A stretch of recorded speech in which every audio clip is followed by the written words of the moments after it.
नमस्कार दोस्तों। स्वागत करते हैं आप सभी का आपके अपने इस यूट्यूब चैनल में।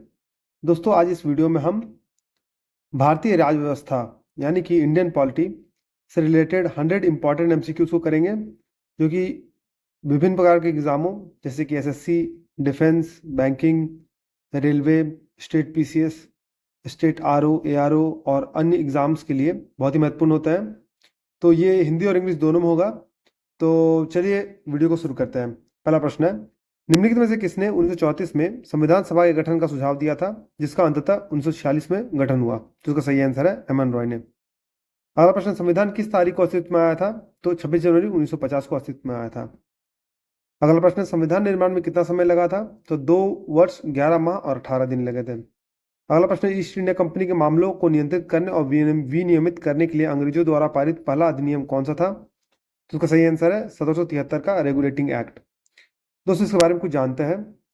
जब ईस्ट इंडिया कंपनी ट्रेडिंग करने के लिए इंडिया में आई, तो धीरे धीरे अपने बिजनेस को बढ़ाते हुए ईस्ट इंडिया कंपनी के लिए दस्तक जो था, एक ट्रेड फ्री, एक परमिट फ्री ट्रेड था जो कि ईस्ट इंडिया कंपनी के लिए था, उसका मिसयूज कंपनी के अधिकारियों ने अपने प्राइवेट ट्रेड के लिए करने लगा।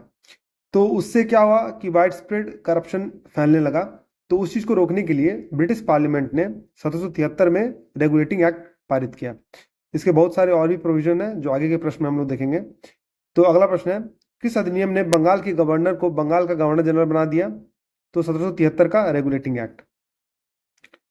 तो इंपॉर्टेंट पॉइंट देखते हैं दोस्तों। इस तरह के पहले गवर्नर जनरल थे वॉरेन हेस्टिंग थे, और इसने 1774 में कलकत्ता में एक सर्वोच्च न्यायालय की भी स्थापना का प्रावधान किया। किसने? 1773 के रेगुलेटिंग एक्ट ने। अगला प्रश्न है, इसने गवर्नर जनरल और काउंसिल को उनकी आधिकारिक क्षमता में उनके द्वारा किए गए कार्यों के लिए सर्वोच्च न्यायालयों के अधिकार क्षेत्र से छूट दी। यह कथन किस अधिनियम से संबंधित है? तो 1781 के अधिनियम से। तो 1773 के विनिमय अधिनियम रेगुलेटिंग एक्ट के दोषों को सुधारने के लिए ब्रिटिश संसद ने 1781 में संशोधन अधिनियम पारित किया, जिसे निपटान अधिनियम के रूप में भी जाना जाता है। अगला प्रश्न है, कौन सा अधिनियम ब्रिटिश ईस्ट इंडिया कंपनी के वाणिज्यिक और राजनीतिक कार्यों के बीच अंतर स्थापित किया? तो पिट्स इंडिया एक्ट 1784, जो कि कंपनी के कॉमर्शियल और पॉलिटिकल फंक्शन के बीच में डिफरेंशिएट किया। तो इसने राजनीतिक मामलों के प्रबंधन के लिए एक नया नियंत्रण बोर्ड यानी बोर्ड ऑफ कंट्रोल बनाया, जो कि पॉलिटिकल अफेयर्स देखता था। और भारत में कंपनी के क्षेत्रों को पहली बार भारत में ब्रिटिश आधिपत्य कहा गया, यानी ब्रिटिश पोजीशन इन इंडिया कहा गया। अगला प्रश्न है, किस अधिनियम ने कंपनी के नियंत्रण बोर्ड के सदस्यों और कर्मचारियों के वेतन आदि के भुगतान का प्रावधान भारतीय राजस्व से किया? तो चार्टर अधिनियम 1793। अगला प्रश्न, किस अधिनियम ने ईस्ट इंडिया कंपनी के व्यापार एकाधिकार को समाप्त कर दिया? तो चार्टर्ड एक्ट 1813, यानी 1813 का चार्टर अधिनियम। तो इसने चाय के व्यापार और चीन के साथ व्यापार, इन दोनों चीजों को छोड़कर ईस्ट इंडिया कंपनी के वाणिज्यिक व्यापार के एकाधिकार को समाप्त कर दिया, यानी मोनोपोली को समाप्त कर दिया। तो किसके साथ? तो चाय के व्यापार और चीन के साथ व्यापार, इसको छोड़कर बाकी सारे जो व्यापार है उसमें मोनोपोली को समाप्त कर दिया। यानी इसमें और भी दूसरे प्लेयर्स इंटर कर सकते थे, लेकिन चाय के व्यापार के साथ और चीन के साथ व्यापार के साथ ईस्ट इंडिया कंपनी का एक मोनोपोली था, यानी एकाधिकार था। अगला प्रश्न, किस अधिनियम ने बंगाल के गवर्नर जनरल को भारत का गवर्नर जनरल बना दिया? तो 1833 का चार्टर अधिनियम। तो 1773 का अधिनियम से हमने देखा दोस्तों कि बंगाल के गवर्नर को गवर्नर जनरल ऑफ बंगाल बनाया, लेकिन बंगाल के गवर्नर जनरल को भारत का गवर्नर जनरल बनाया था 1833 का चार्टर अधिनियम। तो लॉर्ड विलियम बेंटिक ब्रिटिश कब्जे वाले भारत के पहले गवर्नर जनरल थे, याद रखिएगा, लॉर्ड विलियम बेंटिक। और उसमें कौन थे? बंगाल के governor general lord Warren Hastings. इसने ईस्ट इंडिया कंपनी की वाणिज्यिक यानी कमर्शियल संस्था के रूप में गतिविधियों को समाप्त कर दिया, जो पूरी तरह से प्रशासनिक यानी एडमिनिस्ट्रेटिव संस्था बन गई। अगला प्रश्न है, इसने सिविल सेवकों के चयन के लिए खुली प्रतियोगिता की प्रणाली शुरू करने का प्रयास किया, लेकिन निदेशक मंडल यानी कोर्ट ऑफ डायरेक्टर्स के विरोध के बाद इसे अस्वीकार कर दिया गया। उपयुक्त कथन किस अधिनियम के लिए सत्य है? तो 1833 के चार्टर अधिनियम के लिए। तो दोस्तों, आप याद रखिएगा कि इसने प्रयास किया था, जिसके विरोध के फलस्वरूप यह नकार दिया गया। तो अटेम्प्ट किसने किया था? 1833 का चार्टर अधिनियम ने। किस अधिनियम द्वारा पहली बार भारतीय विधान परिषद में स्थानीय प्रतिनिधित्व पेश किया गया? तो 1853 का चार्टर अधिनियम, यानी सेंट्रल लेजिस्लेटिव काउंसिल के लिए। ठीक है, तो दोस्तों इसके बारे में कुछ बताते हैं आपको। जो उस समय की व्यवस्था थी उसमें प्रोविंशियल लेजिस्लेटिव काउंसिल था और एक तरफ था इंडियन लेजिस्लेटिव काउंसिल। तो आज के टाइम पे आप सेंट्रल गवर्नमेंट और स्टेट गवर्नमेंट से इसको कंपेयर कर सकते हैं। तो इंडियन सेंट्रल लेजिस्लेटिव काउंसिल जो है वो आज के समय में पार्लियामेंट हमारे लिए और जो प्रोविंशियल लेजिस्लेटिव काउंसिल है वो विधानसभा एवं विधान परिषद है जो स्टेट्स में था। तो इस तरह से आप डिस्टिंग्विश करके इसको समझ सकते हैं। किस अधिनियम ने संकेत दिया कि कंपनी का शासन किसी भी समय ब्रिटिश संसद द्वारा समाप्त किया जा सकता है? तो 1853 का चार्टर अधिनियम। किस घटना के बाद भारत सरकार अधिनियम 1858, जिसे भारत की अच्छी सरकार के अधिनियम के लिए भी कहा जाता है, अधिनियमित किया गया था? तो 1857 का सिपाही विद्रोह हुआ था, उसके लिए गवर्नमेंट ऑफ इंडिया एक्ट 1858 पारित किया गया। किस अधिनियम ने शासन को सीधे ब्रिटिश ताज को हस्तांतरित कर दिया और गवर्नर जनरल का नाम बदलकर वायसराय कर दिया? तो 1858 का अधिनियम। तो वायसराय की जो पदवी थी वो 1858 के अधिनियम के से आया। तो ये आप याद रखिएगा, ये भी बार बार पूछा जाता है। और इसमें ब्रिटिश क्राउन के हाथ में सब चला गया, कंपनी के हाथों से निकाल दिया गया पावर। तो लॉर्ड कैनिंग ऐसे पहले वायसराय थे। तो मैं फिर से रिवीजन करता हूँ। जो लॉर्ड वारेन हेस्टिंग थे वो पहले बंगाल के गवर्नर जनरल थे। लॉर्ड विलियम बेंटिक जो है वो भारत के पहले गवर्नर जनरल थे और भारत के पहले वायसराय थे लॉर्ड कैनिंग। भारत के राज्य सचिव या secretary of state of India का पद किस अधिनियम के तहत बनाया गया था? तो भारत सरकार अधिनियम 1858 यानी गवर्नमेंट ऑफ इंडिया एक्ट 1858। तीन परिषद अधिनियम 1861, 1892, 1909 क्यों बनाए गए? तो वो भारतीयों को परिषद का सदस्य बनाकर देश के प्रशासन में उनका सहयोग प्राप्त करना। तो तीन परिषद अधिनियम बनाए गए।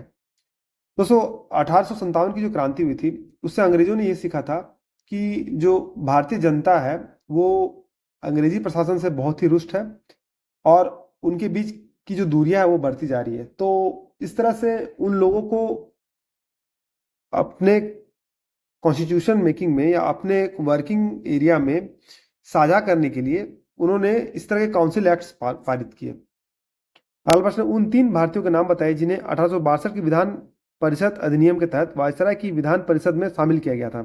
तो वो कौन कौन थे? बनारस के राजा, पटियाला के महाराज और दिनकर राव। तो राजा ऑफ बनारस, महाराजा ऑफ पटियाला और सर दिनकर राव, ये तीन थे। बॉम्बे और मद्रास प्रेसिडेंसी को विधायी शक्ति बहाल करके किस अधिनियम ने विकेंद्रीकरण की प्रक्रिया शुरू की? तो भारतीय परिषद अधिनियम 1862। तो 1773 के एक्ट में एक और प्रोविजन था दोस्तों, उसमें जो बॉम्बे और मद्रास की जो प्रेसिडेंसी थी उसके लेजिस्लेटिव पावर को छीन लिया गया था। तो उसमें आपको सेंट्रलाइजेशन का वो पीक था। तो 1862 का जो अधिनियम था उसमें डिसेंट्रलाइजेशन हुआ, जिसमें कि लेजिस्लेटिव पावर को जो मुंबई और मद्रास के पास होनी चाहिए उसको रिस्टोर कर दिया गया, उन्हें वापस दे दिया गया। तो इसी तरह से डिसेंट्रलाइजेशन हुआ। वायसराय कार्यकारी परिषद में पोर्टफोलियो प्रणाली की किस अधिनियम के तहत मान्यता दी गई? तो भारतीय परिषद अधिनियम 1862 यानी इंडियन काउंसिल एक्ट 1862। इसने आपातकालीन के दौरान वायसराय को अध्यादेश जारी करने का आदेश दिया। किस अधिनियम ने प्रांतीय विधानसभा, विधान परिषद और बंगाल चैम्बर ऑफ कॉमर्स की सिफारिश पर वायसराय द्वारा केंद्रीय विधान परिषद के कुछ गैर सरकारी सदस्यों के नामांकन का प्रावधान किया? तो भारतीय परिषद अधिनियम 1892। तो इसने विधान परिषद को बजट पर चर्चा करने का अधिकार दिया। 1909 में वायसराय की कार्यकारी परिषद में शामिल होने वाले पहले भारतीय कौन बने? तो सत्येंद्र प्रसाद सिन्हा बने। तो वायसराय के एग्जीक्यूटिव काउंसिल का। कौन सा अधिनियम मॉर्ले मिंटो सुधार के नाम से लोकप्रिय था? तो भारतीय परिषद अधिनियम 1909 यानी इंडियन काउंसिल एक्ट 1909। तो मॉर्ले थे राज्य सचिव और मिंटो थे वायसराय यानी सेक्रेटरी ऑफ स्टेट थे मॉर्ले। तो इन्हीं के लिए सिंस उनका पदवी ऊंचा था इसलिए मॉर्ले पहले नाम लिखा गया, फिर मिंटो बाद में जो कि वायसराय थे। तो मॉर्ले मिंटो रिफॉर्म्स 1909। किस अधिनियम में पृथक निर्वाचक मंडल को स्वीकार करके मुसलमानों के लिए सांप्रदायिक प्रतिनिधित्व की प्रणाली शुरू की गई? तो भारतीय परिषद अधिनियम 1909 यानी इंडियन काउंसिल एक्ट 1909, जिसे मॉर्ले मिंटो रिफॉर्म्स के नाम से भी जाना जाता है। अगला प्रश्न है, सांप्रदायिक निर्वाचक मंडल का जनक किसे कहा गया था? तो मिंटो कहा गया था। किस अधिनियम को मॉन्टेग्यू चेम्सफोर्ड सुधार कहा गया? तो भारत सरकार अधिनियम 1919 को। प्रांतों में द्वैत शासन की प्रणाली किसके द्वारा शुरू की गई? तो मॉन्टेग्यू चेम्सफोर्ड रिफॉर्म के द्वारा डायरकी इन द प्रोविंसेस शुरू की गई। तो दोस्तों डायरकी इन द प्रोविंसेस में क्या था कि दो प्रोविंशियल सब्जेक्ट्स थे उसको ट्रांसफर्ड और रिजर्व सब्जेक्ट दो सब्जेक्ट्स में बांटा गया था। तो जो ट्रांसफर्ड सब्जेक्ट था वो उसका लेजिस्लेशन प्रोविंसेस के द्वारा होता था और जो रिजर्व सब्जेक्ट था उसको प्रोविंसेस के गवर्नर जनरल के लिए रिजर्व रखते थे और बिना उनकी अनुमति के या बिना उनके पासिंग के वो प्रोविजन जो है वो लॉ नहीं बन सकता था। तो डायरकी इन द प्रोविंसेस था। तो आप याद रखिएगा मॉन्टेग्यू चेम्सफोर्ड रिफॉर्म्स के द्वारा था। इसने देश में पहली बार द्विसदनीयता और प्रत्यक्ष चुनाव की शुरुआत की। द्विसदनीयता मतलब बाइकैमरलिज्म। उपरोक्त कथन किस अधिनियम के लिए सही है? तो भारत सरकार अधिनियम 1919 या गवर्नमेंट ऑफ इंडिया एक्ट 1919। तो द्विसदनीयता होता है दोस्तों, इसमें दो तरह के सदन होते हैं। तो जैसे भारत में भी कुछ राज्य है, जैसे कि पश्चिम बंगाल है, तमिलनाडु है, वहां पर द्विसदनीयता है, यानी कि वहां पर विधानसभा और विधान परिषद दोनों है। तो बाइकैमरलिज्म किसके द्वारा प्रमोट किया गया? भारत सरकार अधिनियम 1919 के द्वारा। किस अधिनियम में लोक सेवा आयोग की स्थापना का प्रावधान किया गया है? तो भारत सरकार अधिनियम 1919 के द्वारा लोक सेवा आयोग यानी पब्लिक सर्विस कमीशन की स्थापना का प्रोविजन किया गया। भारतीयों ने साइमन कमीशन का विरोध क्यों किया? तो साइमन कमीशन में कोई भी भारतीय सदस्य नहीं था। तो दोस्तों साइमन कमीशन का जो कॉन्स्टिट्यूशन था वो गवर्नमेंट ऑफ इंडिया एक्ट 1919 के का सफल पूर्वक अनुमोदन हो रहा है या नहीं हो रहा है, इसको जानने के लिए किया गया था कि जो इसके 10 साल के बाद इसका रिपोर्ट पेश करता है। 1929 में ये पेश करता है, लेकिन 2 साल पहले ही साइमन कमीशन ने इस पर अपना एक रिपोर्ट जारी किया। तो इस कमीशन में कोई भी भारतीय नहीं सदस्य नहीं था, तो इसको लेके बहुत ही ज्यादा रोष था। सांप्रदायिक पुरस्कार किसने बनाया था? तो रैमसे मैकडॉनल्ड ने, यानी कम्युनल अवार्ड बनाया था। निम्नलिखित में से भारत सरकार अधिनियम 1935 की विशेषता क्या थी? तो ऊपर के सभी, यानी कि इसमें अखिल भारतीय महासंघ की स्थापना का प्रावधान किया गया। प्रांतों में द्वैत शासन को समाप्त कर दिया गया और प्रांतीय स्वायत्तता की शुरुआत की गई। यानी कि द्वैत शासन यानी कि जो डबल गवर्नमेंट था या डायरकी था प्रोविंसेस में, उसको समाप्त कर दिया गया और प्रोविंशियल ऑटोनॉमी की बात की गई। इसमें 11 में से 6 प्रांतों में द्विसदनीय व्यवस्था लागू की गई या बाइकैमरलिज्म लागू की गई। संघीय न्यायालय और भारतीय रिजर्व बैंक की स्थापना का प्रावधान किया गया। ये भी सही है, तो सभी सही है। आप इंग्लिश में इसका व्याख्या देख लीजिए। 1946 की अंतरिम सरकार में गृह सूचना एवं प्रसारण मंत्री कौन थे? तो सरदार वल्लभ भाई पटेल थे। निम्नलिखित में से कौन सा भारत सरकार अधिनियम 1947 का प्रावधान है? तो इसने भारत को 2 डोमिनियन राज्यों भारत और पाकिस्तान में विभाजित करने का प्रावधान किया। ये सही है। इसने वायसराय के पद को समाप्त कर दिया और 2 डोमिनियन के लिए गवर्नर जनरल का प्रावधान किया। ये भी सही है, यानी भारत के लिए एक और पाकिस्तान के लिए एक। इसने भारतीय रियासतों को या तो भारत या तो पाकिस्तान में शामिल होने का या स्वतंत्र रहने की स्वतंत्रता प्रदान की। ये भी सही है, तो आप इसे एक्सप्लेनेशन देख लीजिएगा। कैबिनेट मिशन द्वारा प्रस्तुत प्रस्ताव के अनुसार संविधान सभा का आकार और संरचना क्या थी? तो कुल 389 सदस्य थे, जिनमें 296 प्रांतों से और 93 रियासतों से थे। संविधान सभा के लिए प्रांतों से सदस्यों के चयन के लिए क्या पद्धति अपनाई गई? तो एकल संक्रमणीय मत के माध्यम से अनुपातिक प्रतिनिधित्व प्रणाली अपनाई गई, यानी system of proportional representation by means of single transferable vote. संविधान सभा के प्रथम अस्थायी अध्यक्ष कौन थे? तो सच्चिदानंद सिन्हा थे। तो फ्रांसीसी प्रथा के अनुसार अध्यक्ष बनाया गया सच्चिदानंद सिन्हा को। तो उसमें क्या होता है दोस्तों, जो सबसे सीनियर मोस्ट मेंबर होता है उसको बनाया जाता है। संविधान सभा की पहली बैठक 9 दिसंबर 1946 को हुई थी, उनकी अध्यक्षता में हुई थी। राष्ट्रीय ध्वज को संविधान सभा में कब अपनाया गया था? तो 22 जुलाई 1947 को। बहुत इंपॉर्टेंट डेट्स है, ये याद रखिएगा। राष्ट्रगान और राष्ट्रगीत को संविधान सभा द्वारा कब अपनाया गया था? तो 24 जनवरी 1950 को। अगला प्रश्न, संविधान सभा में संघ शक्ति समिति और संघ संविधान समिति के अध्यक्ष कौन थे? जवाहरलाल नेहरू थे। प्रांतीय संविधान समिति के अध्यक्ष कौन थे? सरदार पटेल थे। संविधान सभा की प्रारूप समिति के अध्यक्ष कौन थे? तो बी आर अम्बेडकर थे। संविधान सभा में ऐतिहासिक उद्देश्य प्रस्ताव किसने पेश किया था? तो जवाहरलाल नेहरू ने पेश किया था। 24 जनवरी 1950 को भारत के प्रथम राष्ट्रपति के रूप में किसे चुना गया? तो डॉक्टर राजेंद्र प्रसाद को। संविधान बनाने में कुल कितना व्यय खर्च हुआ? तो 64 लाख रुपए खर्च हुए। मौलिक अधिकारों पर उप समिति के अध्यक्ष कौन थे? तो जेबी कृपलानी थे, यानी सब कमिटी ऑन फंडामेंटल राइट्स के कौन थे? जेबी कृपलानी थे। प्रक्रिया नियम समिति के अध्यक्ष कौन थे? यानी कि रूल ऑफ प्रोसीजर कमेटी के, तो डॉक्टर राजेंद्र प्रसाद थे। निम्नलिखित में से कौन प्रारूप समिति के सदस्य थे? तो कौन थे? तो अलादी कृष्ण स्वामी अय्यर, यानी ड्राफ्टिंग कमेटी के सदस्य थे। तो राजेंद्र प्रसाद नहीं थे, जीवी कृपलानी नहीं थे और बी एन राव थे। तो आइए देखते हैं कौन कौन से थे। तो बी आर अम्बेडकर थे, अध्यक्ष थे। एन गोपाल स्वामी अयंगर, ये भी थे। अलादी कृष्ण स्वामी अय्यर, ये भी थे। डॉक्टर के एम मुंशी, ये भी थे। सैयद मोहम्मद सादुल्ला थे, ये भी थे। एन माधव राव थे और टी टी कृष्णमाचारी थे। टोटल कितने थे? 7 सदस्य थे। संविधान किस तारीख को अपनाया गया था? तो 26 नवंबर 1949 को। भारत के संविधान के जनक के रूप में किसे मान्यता दी गई थी? डॉक्टर बी आर अम्बेडकर को, जिसे आधुनिक मनु भी कहा गया है। तो कभी आपको क्वेश्चन अगर ये पूछता है कि आधुनिक मनु भारतीय इतिहास में किसे कहा गया है, तो बी आर अम्बेडकर को कहा गया है। पूर्ण स्वराज दिवस कब मनाया गया? तो 26 जनवरी 1930 को। संविधान के प्रारंभ की तिथि के रूप में 26 जनवरी को क्यों चुना गया? तो क्योंकि इसी दिन 1929 के लाहौर अधिवेशन में पूर्ण स्वराज की मांग की गई थी। किसके द्वारा? पंडित जवाहरलाल नेहरू के द्वारा। और ये किस नदी किनारे था दोस्तों? रावी नदी किनारे, ये भी आप याद रखिएगा। संविधान सभा का प्रतीक या मुहर किस पशु को चुना गया था? तो एलिफेंट या हाथी को चुना गया था। संविधान को अपनाते समय उसमें कितने अनुच्छेद और अनुसूचियां थी? यानी कि जब कॉन्स्टिट्यूशन को अपनाया गया था तो 395 अनुच्छेद या 395 आर्टिकल्स और 8 अनुसूचियां थी, यानी 8 शेड्यूल्स थे। संविधान के विभिन्न भागों में महत्वपूर्ण एवं बड़ी संख्या में किए गए परिवर्तनों के कारण किस संशोधन अधिनियम को लघु संविधान के रूप में जाना जाता है? तो 42वां संशोधन अधिनियम 1976, यानी 42nd कॉन्स्टिट्यूशनल अमेंडमेंट एक्ट 1976। मूल संरचना की अवधारणा किस मामले में पेश की गई थी? तो केशव नंदा भारती मामला वर्सेस स्टेट ऑफ केरला में था। तो कॉन्सेप्ट ऑफ बेसिक स्ट्रक्चर था, बेसिक स्ट्रक्चर यानी मूल संरचना। मौलिक अधिकार की अवधारणा और राजनीति के प्रत्यक्ष सिद्धांत किन देशों के संविधान से लिए गए हैं? तो लिए गए हैं मौलिक अधिकार को अमेरिकी संविधान से लिया गया है, और राजनीति निर्देशक सिद्धांत यानी directive principle of state policy को आयरिश संविधान यानी आयरलैंड के संविधान से लिया गया है। कैबिनेट सरकार और कार्यपालिका और विधायिका के बीच संबंधों के सिद्धांत किस देश के संविधान से लिया गया है? तो ब्रिटिश संविधान से लिया गया है।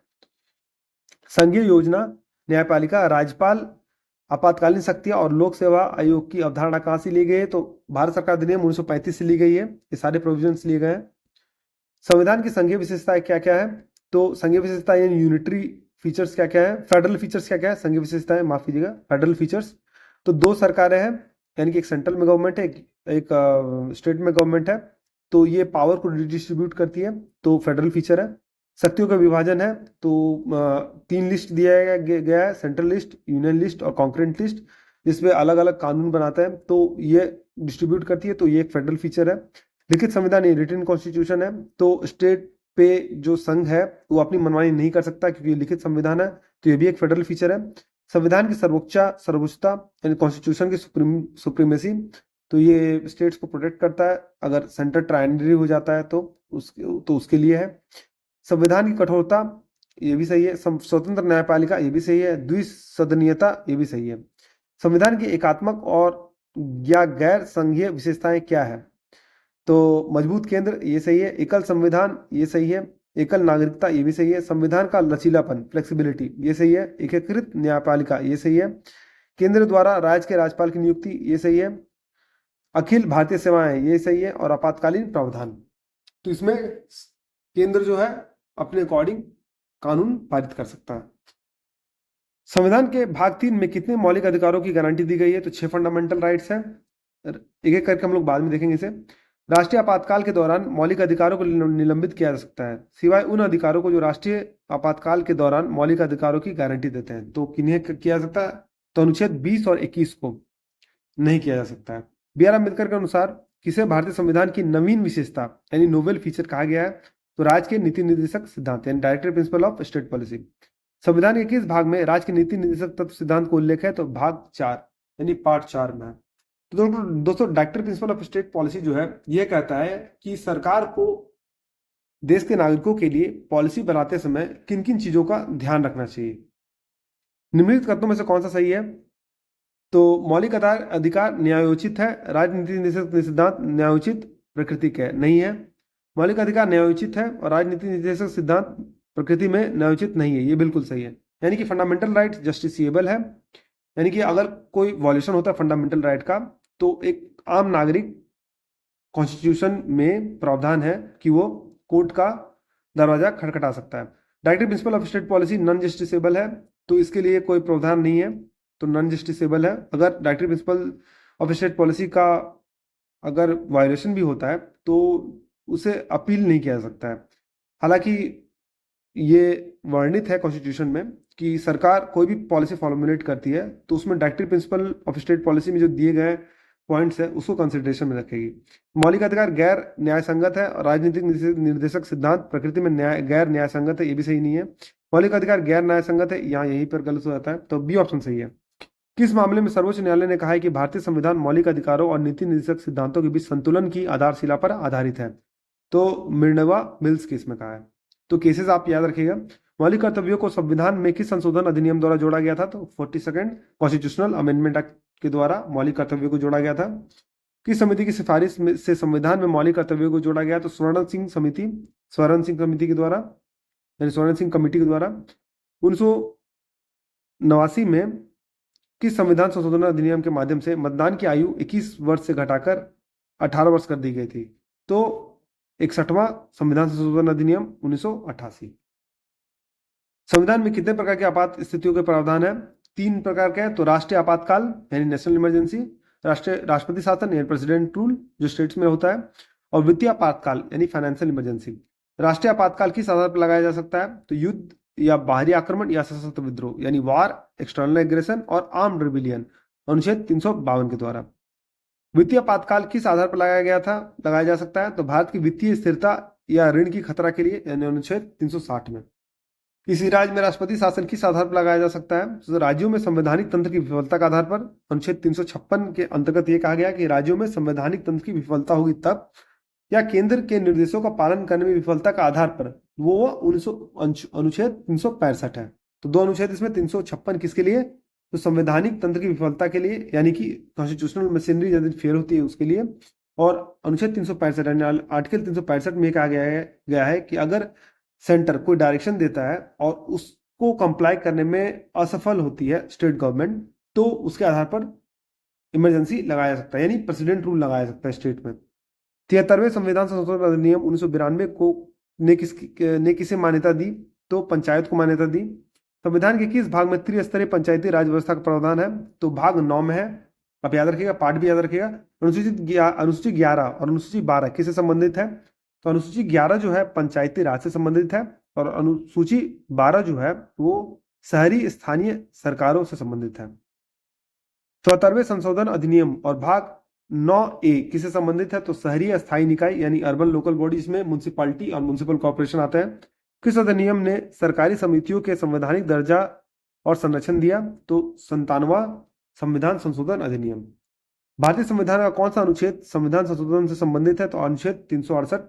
संविधान का कौन सा अनुच्छेद अपने नागरिकों के लिए समान नागरिक संहिता का प्रावधान रखता है, यानी यूनिफॉर्म सिविल कोड, जो हाल ही चर्चा में रहा है? तो अनुच्छेद 44।